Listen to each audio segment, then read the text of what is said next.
Globalização e Cidadania, por Pedro Dalari. Bom dia, professor Pedro Dalari. Professor, o mundo assistiu aterrorizado semana passada à explosão no porto de Beirute que levou a centenas de mortos e milhares de feridos. Professor, foi um acidente, mas também um caso de negligência muito sério, não é verdade? E o que levou a manifestações que estão acontecendo até hoje na capital do Líbano. Ficamos todos muito impressionados pelas cenas da explosão que atingiu o porto de Beirute, no Líbano, na terça-feira da semana passada.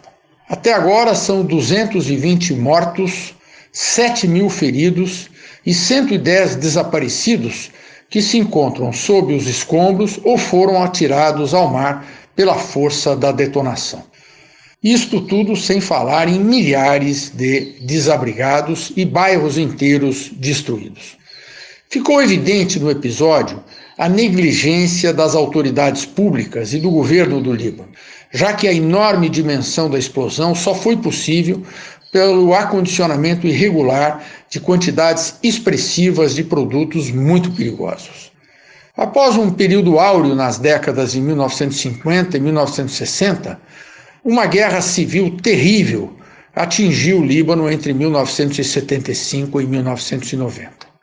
Causada por divisões religiosas, mas com acréscimo da interferência de forças militares estrangeiras, a situação converteu o Líbano em um cenário de verdadeiro horror.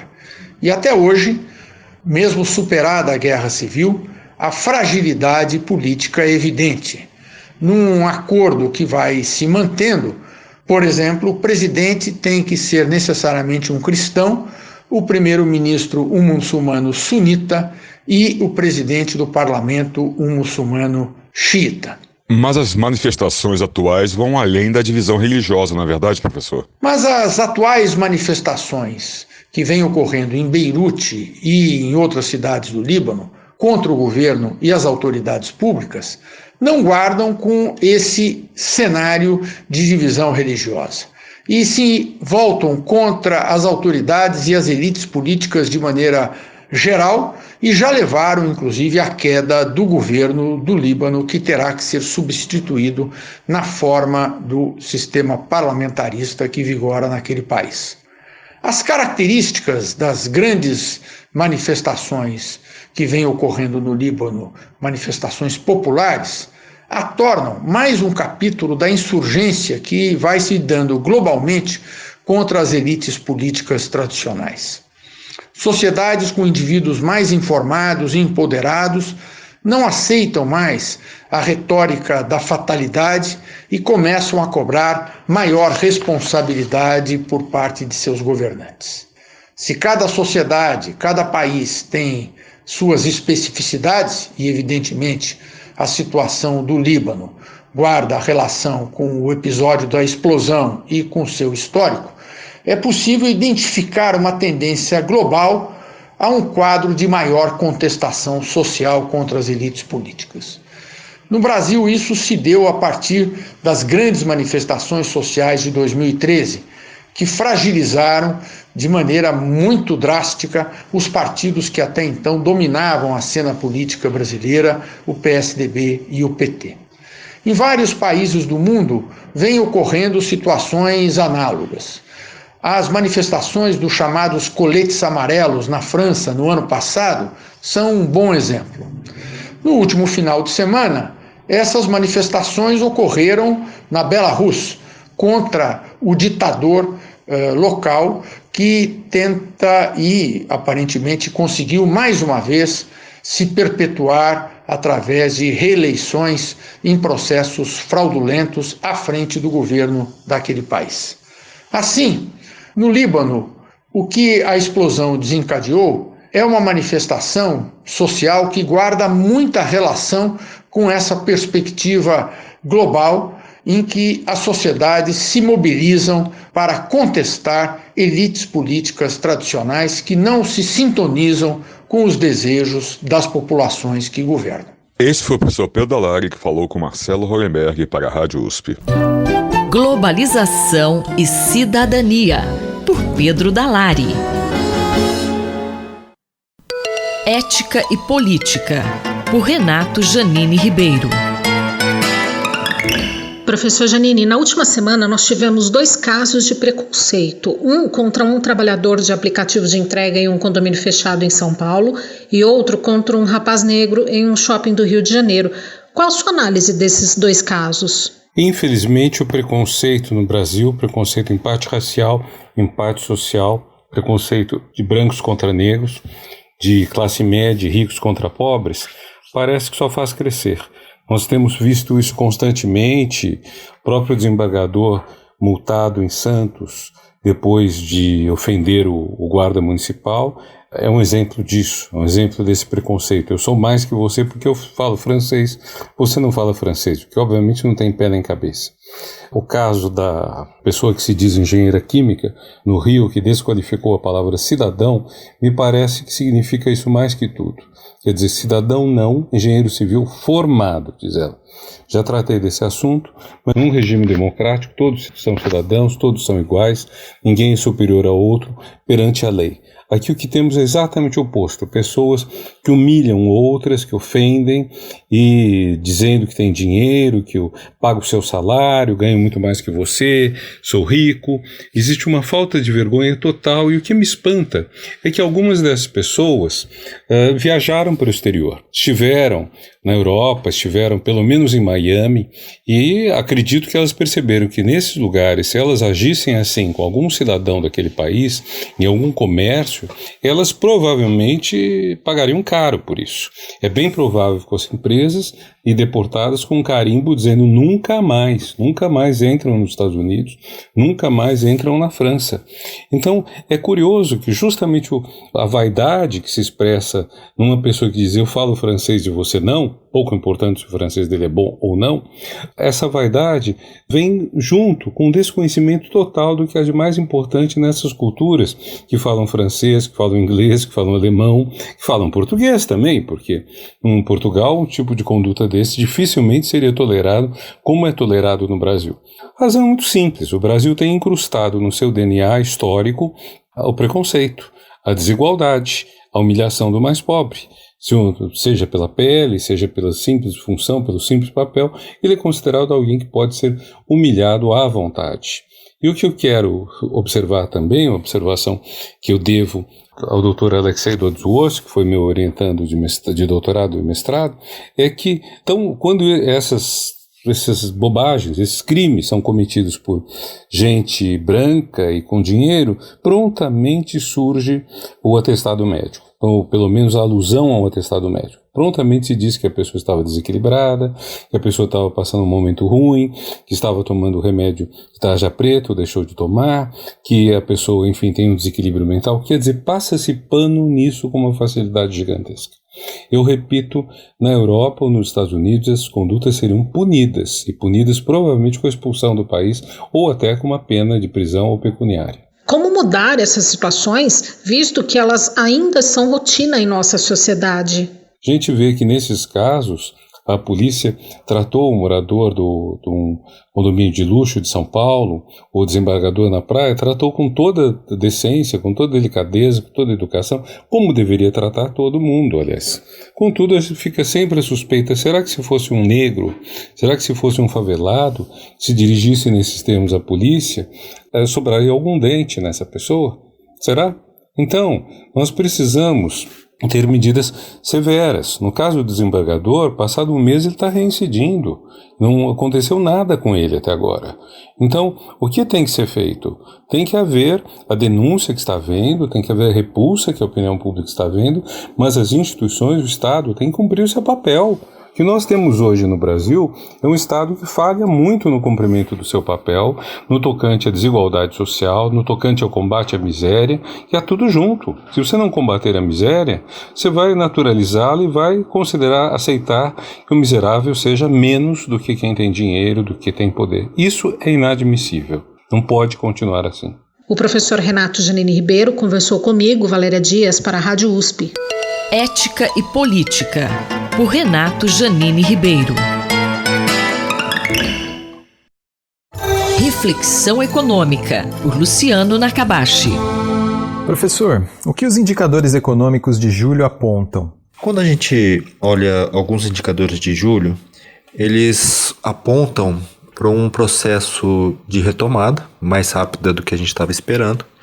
Ainda mais quando a gente considera aquele período março, abril, a incerteza era muito grande e tinham estimativas aí de uma queda do PIB em 2020 em torno de 9, 10% do PIB, que é uma queda extremamente elevada, né? E hoje essas expectativas estão entre -4 e -5, né? Uma melhora significativa em relação àquele período.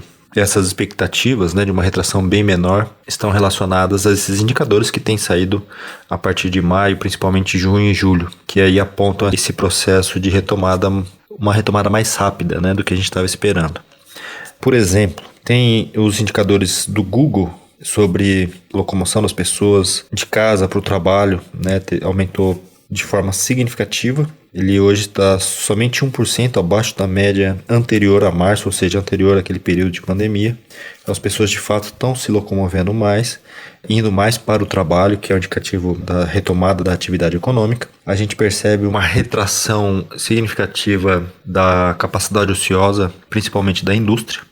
Então tem indicadores aqui da Fundação Getúlio Vargas que mostram um avanço de 5,7 pontos percentuais de junho para julho na utilização da capacidade instalada da indústria. Quando a gente olha o movimento de veículos comerciais, que indica a movimentação de produtos, então ele chegou a aumentar em julho de 2020 em relação a julho de 2019, um aumento de 6,1%, de acordo com o grupo CCR, que é uma concessionária de uma parte de rodovias. Então, a gente percebe esses indicadores apontando para uma retomada maior, o que é muito positivo. A gente tem vários problemas associados a uma retração muito forte da economia. Qualquer retração, a gente já vem percebendo isso na economia brasileira há muito tempo.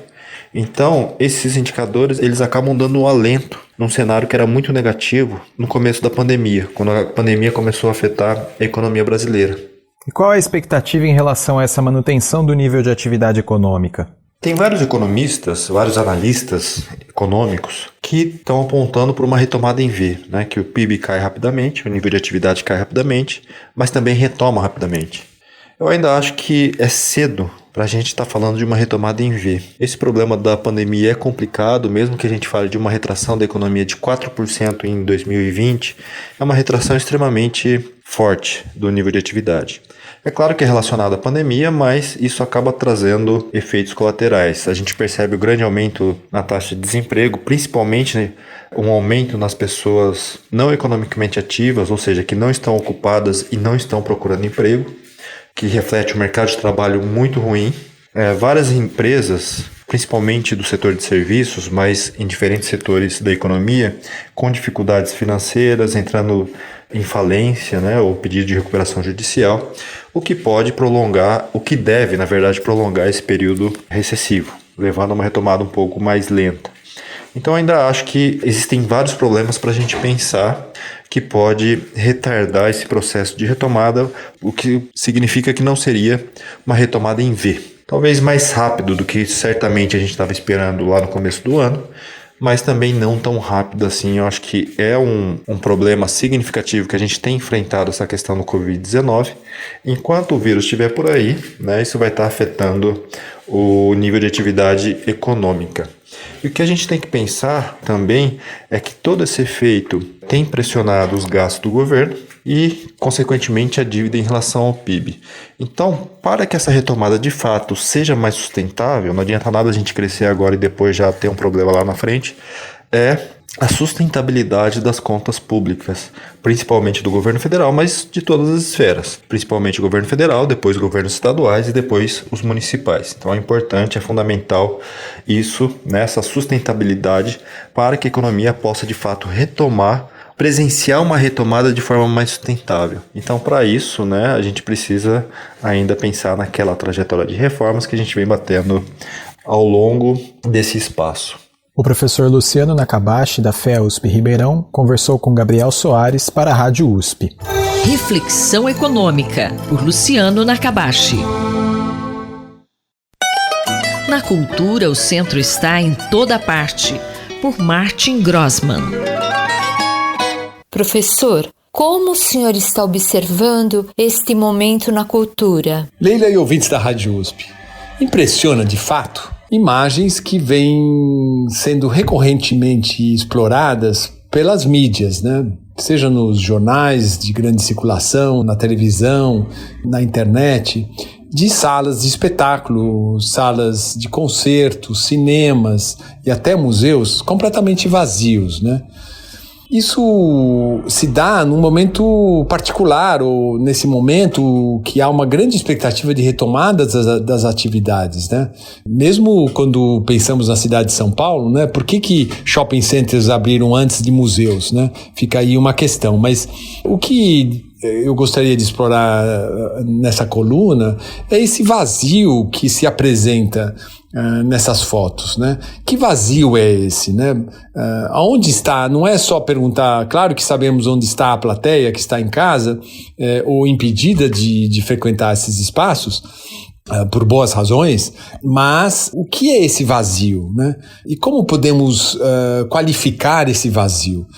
Nesse sentido, eu me lembrei em particular, de dois escultores modernos, né, então, que têm uma contribuição importantíssima para a história da arte moderna, que são o inglês Harry Moore e o basco-espanhol Oteiza.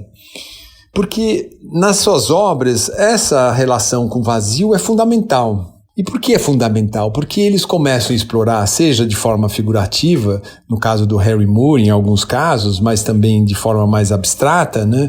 Em particular no Oteiza, mas em fases também mais onde o Harry Moore também explora as potencialidades do abstracionismo, desse espaço da escultura que é de fato trabalhado para potencializar a sua relação, a sua inserção no contexto. Então, esse vazio deixa de ser um vazio meramente para ser algo que demanda a participação daquele que interage com essas esculturas, nós, não é? Então, deixamos de ser meros espectadores passivos, né? Observadores de algo no caso de esculturas, para interagir, uma vez que esse vazio de fato é explorado ao incorporar as características dos entornos nos quais essas obras estão inseridas. E como entender esse vazio? Não é só a escultura que explora esse vazio, ou a potência do vazio. A própria arquitetura também faz isso, né? E de certa maneira, para entender essa potencialização do vazio, é necessário pensar em outras formas de enquadramento, né? Niemeyer faz isso, por exemplo, fazendo uso dos pilotis, mas fazendo uso também de elementos da arquitetura que acabam produzindo uma relação entre o objeto, que é o edifício, né, com o seu entorno. Nesse sentido, pensando esse público ausente, eu diria que é muito importante hoje repensarmos o público, seja na relação entre democratização da cultura e democracia da cultura, né? Porque ainda hoje é recorrente o uso de uma expressão que vem dos anos 60, 70, enfim, da formação de público, né? Quando isso participa, então, ou isso tem uma correspondência com essa democratização da cultura, quando há uma hierarquização, né? Daquele que produz, daquele que fomenta, daquele que permite o acesso a determinadas produções culturais, né? E já na democracia cultural, dessa possibilidade de haver de fato um diálogo entre as partes, né? E onde esse público se coloca, onde esse público de fato também tem uma participação não só como espectador, mas também na relação com essas diferentes produções. O professor Martin Grossmann conversou comigo, Leila Kiyomura, para a Rádio USP. Na cultura, o centro está em toda parte, por Martin Grossmann. Fique de olho, por Eduardo Rocha. Professor, estamos vivendo o inverno mais seco dos últimos anos. Os olhos também sentem os efeitos da falta de chuvas? Olá. Sim, o inverno chegou. As notícias são que uma grande massa de ar seco tem afastado as possibilidades de chuva já por semanas consecutivas e dessa forma a umidade do ar, girando no meio do dia entre 20% e 30%, faz com que o nosso corpo sinta a secura do ambiente. Os olhos, além da pele e talvez mais ainda do que as regiões das extremidades expostas da pele, percebem a secura do ambiente e utilizam de mecanismos de proteção. Um deles é a vasodilatação. Procuram levar umidade e nutrientes que está faltando da lágrima através da abertura maior dos vasos. Assim os olhos ficam vermelhos, ficam com sensação de areia e dessa forma a irritação ocular pela abrasão, pela falta de umidificação, faz com que os olhos fiquem sensíveis. Os olhos, como já conversamos aqui, além da aguçada percepção da visão, tem também uma fina percepção do que acontece no meio externo através de sensores químicos. Em tempos de pandemia, é possível que parte dessa melhora na qualidade do ar seja benéfica para a saúde dos olhos?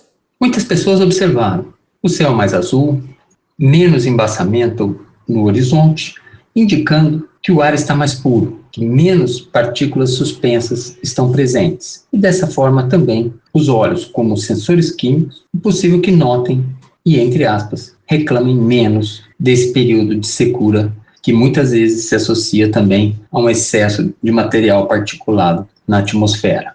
Algumas regiões, em alguns ambientes, as queimadas acidentais ou provocadas, ainda que de maneira ilegal e irregular, para se livrar de entulho e de lixo de maneira geral, produz excesso de fumaça, às vezes queimadas descontroladas, e isso também eleva a quantidade de poluente no ar, e os olhos notam isso. É preciso observar como os olhos nos informam sobre a qualidade do ambiente, e em caso que a secura está excessiva, que o contato com o ambiente externo ou o ambiente interno com ar viciado esteja sendo desconfortável para os olhos, que alguns cuidados sejam observados. Os cuidados são muito simples. Os olhos precisam de umidificação, hidratação, que é um grande veículo, a lágrima, para o enxágue e a remoção de material da superfície desses olhos.